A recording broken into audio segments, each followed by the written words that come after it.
전문가의 시선으로 글로벌 시장의 이슈를 살펴보겠습니다. 굿모닝 인베스팅닷컴, 오늘도 인베스팅닷컴 허재범 지사장 나오셨습니다. 어서 오세요. 안녕하십니까? 네, 안녕하세요.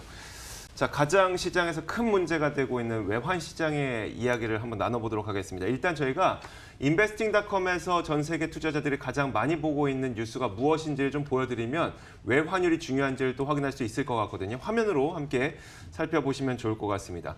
자, 제가 그 모스트 파퓰러 뉴스를 좀 올려놨습니다. 전 세계 투자자들이 인베스팅닷컴에서 가장 많이 보고 있는 뉴스 1위가 바로 이겁니다. 중국의 위안화 가치가 크게 떨어지게 됐다라는 이야기인데요. 그러면서 미국을 비롯한 글로벌 주식들도 굉장히 어려운 모습을 보이고 있는 이 주식과 관련된 뉴스가 가장 위에 올라와 있습니다. 그만큼 위안화 가치가 7위안을 깨고 떨어진 게 도대체 무슨 일인가? 라고 생각하시는 분들 많을 것 같거든요. 예, 그 부분이 일단 7위안은 심리적인 어떤 저항선이 될 수도 있고, 네. 그리고 7위안 그 달러당 7위안을 깨웠다는 것은 그 위안화가 약세 국면에 접어들었다는 거죠. 네네. 그 부분은 그 어떤 면에서 보면은 그 2008년 5월 이래 처음으로 이 정도까지 최저치까지 빠진 거죠. 네. 즉, 이 부분이 지금 앞서도 간단한 언급이 있었습니다만 지난 목요일 트럼프 대통령이 3천억 달러에 상당하는 중국 제품에 대해서 10% 추가 관세를 트위터로 선언을 했죠. 네네. 이제 거기에 대한 중국의 아주 맞장수죠.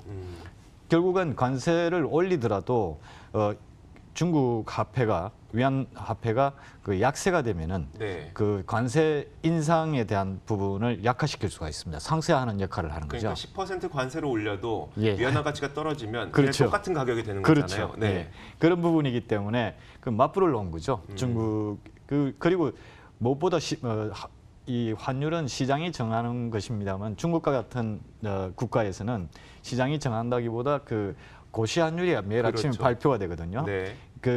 중국 중앙은행이죠. 중국 외환 당국이 이 달러당 7위안까지 빠지는 것을 네. 방관했다는 이야기는 즉 트럼프 대통령의 추가 관세에 대한 맞장수를 그대로 방어를 지금 하겠다. 방어로 하는 거죠. 그런데 이제 우리가 7위안을 넘어선 것을 걱정하는 이유는 이게 그럼 환율 전쟁으로 번지나이잖아요. 근데 환율 전쟁으로 번질 가능성과 함께 환율 전쟁이 벌어지게 되면 무슨 일이 발생하는 겁니까?에 대한 질문을 또 같이 드리고 싶어요. 일단 환율 전쟁이 되면은 그 부분은 미국도 피해를 보게 되죠. 네네. 즉 미국의 수출품, 대중국 수출품의 가격이 올라가게 됨으로써 중국의 수요가 위축이 될 가능성이 있죠. 즉 중국 위안화뿐만 아니라 또 주변국에서도 자국의 화폐를 절하시킬 수가 있죠. 즉 화폐가 달러에 대해서 네네. 약세를 만들 수가 있기 때문에 그런 부분에서는 미국이 상당히 곤혹스러운 부분입니다. 그리고 중국 입장에서는 오히려 달러 약세를 위안화 약세를 만들면서 중국의 수출 네. 여지를 더 높이게 되는 거죠. 그러니까 환율 전쟁, 제가 한 번도 환율 전쟁을 경험해 보지 못해서 그러는데요. 과거에 환율 전쟁이 벌어졌을 때는 어떤 현상들이 좀 있었을까요? 과거의 환율 전쟁이라고 하면은 환율 전쟁보다는 비근한 예로 저희가 1997년 8년 네네. IMF 네네. 구제금융을 받을 때 그 당시만 하더라도 1달러당 2,000원까지 맞아요. 순식간에 갔었죠. 네. 이제 그와 같이 그런 상황이 되면은 저희 수출하는 기업들은 아무리 물건을 팔아도 네. 그만한 수익이 안 되는 거죠. 네네. 워낙 약세가 되어 있기 때문에 네. 특히 또 저희 같이 원자재를 수입을 해서 가공을 해서 수출하는 국가 입장에서는 원자재 가격이 상당히 비싸기 때문에 그만큼 수익 마진이 적게 됩니다. 네. 이제 그런 부분들에 대한 어떤 피해가 생기는 거죠. 근데 환율 전쟁이라고 하면은 일단 과거의 어떤 경험에서 보면은 일본도 한번 시도를 했다가 된통당한 적이 있고, 네. 그 다음에 중국은 몇 번 이런 시도를 했었습니다만은 중국도 지금과 같은 상황은 어차피 미국에서의 무역 전쟁을 관세 전쟁을 시작했기 때문에 거기에 대한 어떤 방어 조치로서의 일단 위안화 약세 방관이죠. 그렇지만은 지금 현재 이게 환율 전쟁으로까지 번진다는 것은 조금 과도한 해석이 될 수도 있습니다. 왜냐하면은 그 어느 정도 지금 그 강대강의 저 대치 국면에서 네네. 어느 순간에는 분명히 협상이나 그 대화를 하게 되니까요. 이제 그렇게 되면은 이런 부분들이 어느 정도 진정 국면에 들어가게 되죠. 일본의 말씀 중에 네. 일본이 한번 시도를 했었다가 된통 당했다고 말씀하셨는데 혹시 그 사례가 정확하게 저도 기억을 잘 못하겠습니다만은 일본이 달러에 대해서 예나 약세를 의도적으로 한 적이 네네. 있습니다. 이제 그렇게 함으로써 일본의 그 수출, 대미 수출이나 그 대유럽 수출에 대해서 어느 정도 그 우위권을 차지하려고 했다가 그 부분이 그 미국이나 유럽의 강한 반발로 인해서 네네. 한번 실패한 적이 있습니다. 네, 알겠습니다. 자, 어쨌든 위안화 가치와 연동성이 좀 높다고 알려져 있는 우리나라 원화 가치도 꽤 급격하게 떨어져서요. 1,200원을 넘어서서 지금 크게 약세를 보이고 있는데 네. 어느 정도 이게 좀 위험한 수준이라고 보세요? 저 국내 모 정권사에 따르면은 그 중국 위안화와 저희 한국 원화의 상관 개수가 네. 0.84입니다. 즉 10일 동안 10일 중에 8일은 위안화와 그 원화가 같은 방향으로 네네. 흐른다는 거죠. 그런 아주 긴밀한 관계에 있기 때문에 일단 7위안선 달러당 7위안선을 넘는 지금 현재 상황에서는 저희 원화는 달러당 지금 1,200선을 넘었죠. 네. 넘게 되었고 지금 현재 시장에서는 1,250원까지 지금 가능한 걸로 보고 있습니다. 네. 근데 아무리 1,250원까지 간다 하더라도 이 급격한 원화의 약세는 결국 저희 한국 경제나 금융시장에 그 파장을 불러일으키기 때문에 저희 외환 당국에서 그 개입이 분명히 있을 것으로 추측됩니다. 저도 어제 화학회사의 구매팀에서 일하는 친구랑 잠깐 이야기를 하다가 무슨 얘기를 들었냐면 이제 구매팀이니까 해외에서 이제 자재를 사와야 되잖아요. 그렇죠, 예. 근데 환율이 급격하게 올라서 지금 예산을 다 뛰어넘는다는 거예요. 이게 그렇죠. 지금 구매를 할 수가 없는 상태까지 좀 환율이 많이 올랐다고 해서 저도 좀 심각하게 그렇죠. 걱정이 되는 상태이더라고요. 알겠습니다. 이런 가운데 엔화 가치가 또 급등을 하고 있어요. 지금 저는 네. 그 가장 피부에 와닿는 게 그 100엔당 저희 원화의 그 부분이죠. 지금 네네. 엔화의 지금 그 움직임을 보게 되면은 지금 달러에 대해서도 엔화는 상당히 강세죠. 네. 즉, 보통 이런 시장이 어제와 같은 시장 같은 그 주가가 폭락을 하고 채권 가격이 그렇게 되면은 그 안전자산이죠. 네. 미 국채 가격이 오르고 즉 수익률이 빠진다는 이야기입니다. 네. 그리고 금가가 오르고 그다음에 통화 중에서는 프랑스 엔화하고 그다음에 프랑스의 프랑 네. 이 안전자산으로 간주되고 있습니다. 네. 그래서 엔화는 달러에 대해서 지금 상당히 강세를 보이고 있죠. 한두 달 전만 하더라도 1달러당 엔화가 한 110원대 위였죠. 네네. 그런데 지금 현재 106원대니까 상당히 강세가 됐죠. 그러니까요.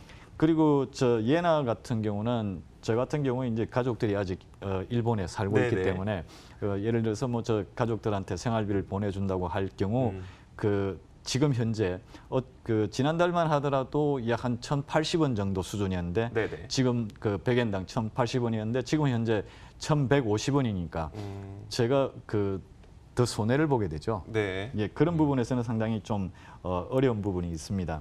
지금 현재 시장에서 어제만 하더라도 100엔당 1,140원에서 1,150원 사이에 왔다 갔다 했습니다만은 일단 달러의 약세가 어느 정도 엔화에 대해서 지속될까에 따라서 또 위안화죠. 위안화의 약세가 어느 정도 지속될까에 따라서 사실상 1,150원 선은 쉽게 넘어가고 1,200까지도 가능하지 않나는 생각을 합니다. 엔화가요? 예, 즉 100엔당 1,200원이 되는 거죠. 엔화 강세가 시장에 굉장히 안 좋은 걸로 많이 인식을 되는데. 그렇죠. 왜냐하면 저희 같은 경우는 엔화 강세가 되게 되면은 저희가 일본으로부터 수입하는 네네. 수입품의 원자재가 가격이 그만큼 올라가는 거죠. 비싸게 되는 거죠. 네.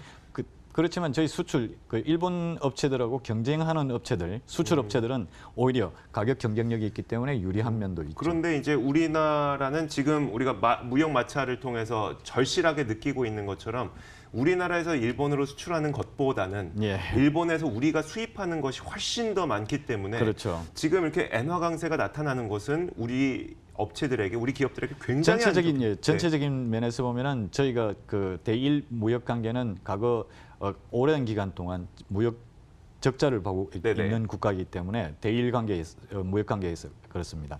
이제 그런 상황이기 때문에 엔화 강세는 저희들한테 상당히 불리한 입장이 되는 거죠. 네, 화이트리스트 배제와 관련해서도 이와 관련된 이야기를 좀 준비해 주신 걸로 알고 있거든요. 예.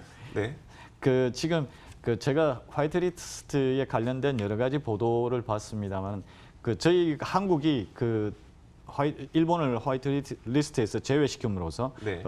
맞불을 놨죠. 그런데 일본 같은 경우는 총 그 83개 종목이 네. 저희들한테 이제 불리한 조건이 됩니다만 네네. 저희가 일본의 그 화이트리스트에서 제외하면은 일본이 저희로부터 수입하는 것은 14개 종목밖에 안 됩니다. 네, 자, 그 14개 종목 중에서 문제는 이 14개 종목의 그 철강 제품이나 그런 네. 부분들인데 대부분이 교체 가능한 겁니다. 네. 대체 가능한, 다른 외국으로부터 대체 가능한 품목이기 때문에 별로 큰 어떤 영향을 주지 않을 걸로 보고 있습니다. 철강이 9개 종목이고 네. 화학이 3개 종목, 조선이 2개 종목인데 일단 화학 같은 경우는 조금 치명적이 될 수 있습니다.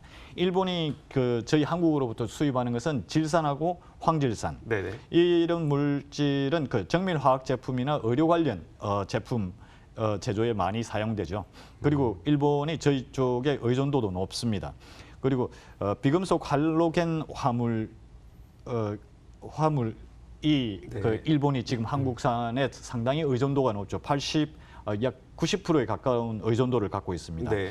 그런데 이런 부분들은 그 상당히 일본의 치명적인 부분이 될 수는 있습니다만은 뭐 화학 제품 3종목밖에 안 되는 거죠. 그렇지만 또 일본이 다른 나라로부터 소싱을 할 수 있다는 네네. 그 부분을 좀 보게 되면은 과연 저희가 일본을 화이트리스트에서 제외시킴으로써 그만큼 영향을 줄 수 있는가의 문제죠. 네, 알겠습니다. 지금 말씀하셨던 것처럼 일본이 우리나라를 화이트리스트에서 제외했을 때 83개 정도의 품목에서 우리나라에 피해를 줄 수가 있는 거고 그렇죠. 우리나라가 화이트리스트에서 일본을 제외했을 때는 14개 품목을 그렇죠. 피해를 줄 수 있는 거고 그 중에 대부분은 이제 그 일본이 그 수입을 대체화할 수 있는 그런 종목이 대부분이고 화학 제품 3종목에 대해서만큼은 일본이 어느 정도 한국산의 의존도가 높기 때문에 조금 피해를 주지 않을까 싶습니다. 그러니까 83개나 되는 많은 품목, 우리나라의 많은 품목에 영향을 줄 수 있는 가운데 예. 엔화 가치까지 급등을 하다 보니까 그 물품들을 수입하던 기업의 입장에서는 상당히 그 구매 그 가격 그 예산을 가지고 구매를 하기 때문에 지금 현재는 현재 환율로는 그 구매 예산을 초과하는 거죠. 그러니까 그 구매를 할 수 있는 여력이 떨어지게 됩니다. 그러니까요. 그래서 제가 그 말씀을 드리는 네. 건데 이 정도로 어쩌면 저는 사면초가처럼 굉장히 크게 느껴지거든요. 그렇죠. 물론 이게 그렇기 때문에 화이트리스트만 서로 강대강으로 맞붙는 것이 현실적인 대안은 아닐 수 있다라고 말씀을 하셨는데 그러면 여기에서 우리가 생각할 수 있는 좀 어떤 현실적인 대안이라는 이런 것들이 분석에 나올까요? 지금 현재 그 일본의 수출 규제 그리고 화이트리스트에서 한국을 제외한 부분 이 부분은 일본이 오랫동안 준비해왔던 부분이고 그리고 들리는 말에 의하면 일본이 또 다른 네. 그 제3의 안을 준비 중에 있다는 이야기도 들었습니다만은 네. 결국은 지금 현재 그 일본이 할 수 있는 것은 저희 제1동포가 약 100만에 가깝죠. 네네. 제1동포뿐만 아니라 저희 주재원들, 한국인들이 일본에 사는 분들이 그분들의 그 한국 송금, 네. 금융 대외 송금 규제가 붙지 않느냐는 이야기도 있습니다. 그런 설도 지금 예. 나오나요? 그리고 또 그 일본으로의 비자 네. 문제도 어느 정도 검토하고 있는 것으로 지금 알고 있습니다. 우리가 일본을 갈 때 비자를 그렇죠. 규제하겠다. 예.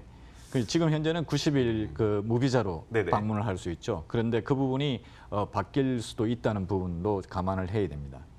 알겠습니다. 이렇게 정말 전면적으로 준비를 하고 있는 일본이기 때문에 우리가 조금 더 많은 준비가 필요하다는 생각이 좀 들게 됩니다.